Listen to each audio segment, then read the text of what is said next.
ఇదే కదా నీ కథ, ముగింపులేనిదై సదా సాగదా. ఇదే కదా నీ కథ, ముగింపులేనిదై సదా సాగదా.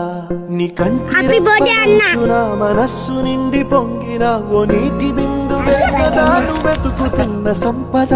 ఒక్కొక్క జ్ఞాపకానికి ఆయు ఉందిగా, ఇంకెన్ని ముందు వేచనో అవన్నీ వెతుకుతూ మనుష్యులందు నీ కథ మహర్షిలాగా సాగదా.